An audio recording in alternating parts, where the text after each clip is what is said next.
Good evening, ladies and gentlemen. Right here, back from the transformation review thingy. So that's the housekeeping out of the way. So yes, Dark of the Moon toys out. I'm not going to. This isn't a Disney session. Don't worry about it. But so they were released yesterday, and I was there at the door, knocking on the door, Smith saying, "Open up, let me in. I want some toy." And they were all there. All the wave one. It probably is wave one, isn't it? And someone asked me what I picked up. So I picked up a Roadbuster, a Crankcase, and a Megatron for these reasons. Because I wanted to get a few. I kind of wanted them all, but then you know, again, I have to say I sound like a long playing record. I didn't want Prime or Ironheart or Bumblebee or Skids. Same bot, same alt. Just you just fold them up differently. Less interested. The interest was way down. So I picked up Roadbuster because he was new and liked him. Picked up Crankcase because he looks really good. Anyway, he just looks great. Anyway, and he is really good. And I picked up Megatron because I'm always going to pick up a Megatron. I like a Megatron, a Voyager Megatron. I have to say, the Voyagers are small this year. I'll show you in a second. So my opinion of them is that these movie toys, in my humble, are getting better, which is a good thing for me because I didn't like them at the beginning. I like them slightly more for Revenge of the Fallen, and I think I'm liking them slightly more now. I'm not going to avidly collect them in the way that I collect all the other lines, but I'm going to pick up quite a few of these. It'll be mostly Decepticons because the Autobots, like I say, I have a thing. I don't really care for cars, so I'll be picking up most of the Decepticons. Yes. So there we go. Oh, I wanted to say. So this evening, ladies and gentlemen, I'm doing Repugnus. So I want to show you first of all. I'm not. This is Repugnus, but this isn't the one I'm doing. I'm doing the Generation one. But there's an £8 Scout class right from Cybertron, and here's a £23 Voyager from Dark of the Moon. See, it's a nice toy. It's long and thin, rather like the Megatron, but you see, it doesn't really quite add up. Obviously he's bigger and he's heavier, but this seems. I think that they're getting smaller. I think they look like they're getting smaller. The Voyagers, anyway, not the Deluxes. The Deluxes seem to be going good and strong. They've upped the price. They're all up in price. Yours are probably up in price. Mine are up in price. Let's move on. So this evening, Repugnus. Where am I there? So, Generation 1. I'm just going to show you the little Cybertron one as well. Function counterintelligence subgroup Monsterbot. There was a few Monsterbots, wasn't there? There was Gutuska, like the Gutuska. I'm skipping.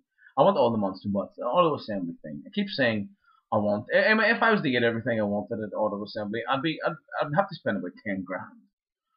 No job is too disgusting to disgust me. That's what he says. He has a personality as repellent as he looks. He doesn't look repellent.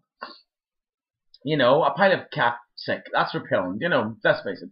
Being kicked out of the Autobots many times for insubordination, only to be asked back since he's always willing to undertake missions too low down and dirty for anyone else to consider. I do hope you subscribe to Exelon XLR. In robot mode, carries venom laser that slows cerebral impulses and paralyzes on impact. In creature mode, has infrared and X-ray vision. Can emit colors and stroboscopic effect with eyes. It's nice to say that. It rolls off tongue. Stroboscopic effect. Claws contain chemical, electromagnetic, and audio sensors. Can rip through almost any substance. Okay, so he's a monster, obviously. Now, normally I go alt to bot, but this guy's alt is much more interesting than the bot. So, the bot is an odd confection, isn't it? Do you know what it is? It looks like it was made out of Lego or stickle bricks. Do you remember stickle bricks? Where have all the stickle bricks gone? He looks like he was made out of something other than, he's definitely made out of plastic, but he doesn't look like he was. He looks like I just made him up. The odd looking thing that he is. Have a look at his face. The face isn't anything at all. It's a flat yellow with two little turquoise points. Nothing much. You get this odd kind of S&M chest piece. You know, this odd S&M thing over his titties, which is just strange. And he's got this thing in the back. This is, I suppose it is kibble in as much as G1 is kind of kibble, you know, that's where it was invented. I tell you what, but it was perfected by later lines, may I say. But still, I don't know, what is the bot isn't great. Look at his arms. His arms, that's it, you know. This guy, you know, I would go 10 rounds with him. Because, I mean, he's just not going to be able to punch you in the face. His arm literally doesn't get past this tit section, you know. Goes from there to there. That's it. You know, you kind of do some little comedy walk, but you know what? You know, G1, ladies and gentlemen, isn't it though? They were just starting out. They were finding their feet. You know, they'd just been to the Takara Microman thing, and there's lots of really, really good stuff in the Diaclone. And then I suppose Hasbro thought, we'll have a go. Is it a Hasbro release? I wonder if it is even. I'm thinking that's what it is. Yeah, Hasbro. Or 1887 Takara. Or maybe. I don't know. I was thinking someone I would like a history of Transformers. Not a history of the mythos, but a factual history of plastic and bots. I would like to know what that is. I would like that written down. I would read that. But there you go. There's limited range of movement. Pretty good range of movement for the legs. You can give him the chicken pose if you like. Actually, it doesn't look so bad. Head's not moving. So his head will move up and down. Yeah, we can put his head away if you like. There you go. But this shit here, his arms, nothing. You know, nothing. Absolutely nothing. So I want to show you his monster mode. This is lovely, his monster mode. Just get his little head out of the way first of all. And, you know, put his little fish away. You fold the little fish up. And he's just an odd thing. The robots. So, you know, it just stands out among a lot of the other G1 stuff. Just looks wonderful. And then you get this guy. And, you know, like I say, it's like, oh, I seem, excuse me, sir, some sticker bricks have made its way onto your Transformers collection. No, I'm afraid not. He really is a Transformer. Now, this is unusual for G1. Turn the waist around, revealing the monster feet. Then you put this shit up there like that. I like that. I like it. Then these come out there like that. Going to be arms. Nice bit of clickage there. Then we come all the way from there to there. Nearly there. You take this shit here. Give him his odd claws with sensors. Thing. This shit here. Which, look. It just kind of doesn't click in. Nothing to click in. Just hangs there. There's his Autobot rub symbol. Let's wire it up on this thing here, and hopefully it'll come up a wee bit. Make sure it's not a fake. Hold on, it might be a fake. Sometimes they get the fake ones, and they don't really work, you know. So they're no, it does work after fashion. There he is. What the hell? You know, he's a Monsterbot. That's all that needs to be said. He reminds me of kind of 1950s B-movie alien kind of thing.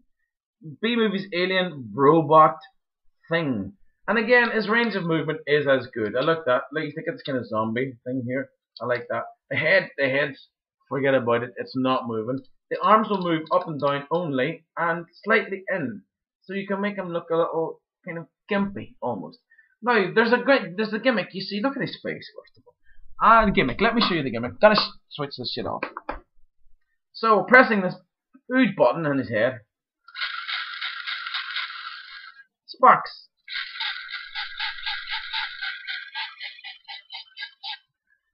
And I'm sure you didn't see an awful lot while I was doing that, because I know the problem is with this camera, when the light's not great, the camera quality's not great. The camera quality isn't great anyway, but you're not going to see it. Also, you see his jaws open like that. So, I should have just shown you like that. The sparks. It's great, isn't it? I like that. Really. I can't remember how much this guy cost me, but I really wanted to get it because it was auto assembly, and then I was buying the usual stuff, and then seeing that, and I thought, Repugnus. I kind of forgot that they were in Transformers. Do you know what I mean? Because they're not really alluded too much in the fandom. So he was there, and I was like, well, I've got to have him. That's Repugnus. Here's another Repugnus. This is the Cybertron repaint of Undermine, and he's nice. He's, you know, similar colors. There's no black in this guy, but it's got the yellow, and The kind of silvery, creamy, purpley shit going on. This is an odd little figure too. This guy is kind of repulsive, repugnant. In his robot mode is really ugly. His face is like silly. His face looks like a bag of sandwiches. It's nothing, you know. It's really silly. But I do like this guy because he's just that thing, and that's the mode to display him in. And go help him with his little spark. Oh look, I've just discovered another mode by accident. This is his interplanetary mode, obviously. Flight mode. There you go. Why not? If it was Transmetal 2, it would be fucking flight mode. That's just the way it is. So good things are afoot, in my humble, for me, for the old Transformers. Not bad. The whole Dark of the Moon thing so far, liking it. I'll pick up the, like I say, there he goes again. I'll pick up the Decepticons. A couple of the Autobots, not all of them, because they're all cars. You know. There we go. Little Repugnus. This is a short and sweet one today, under 15 minutes, and why not? Looking forward to the auto assembly big announcement coming up in a couple of days. That should all be very nice and interesting. Yeah, Repugnus. Not at all repellent, but you are kind of silly and look like you made a sticker books. Ladies and gentlemen, Ray, good night.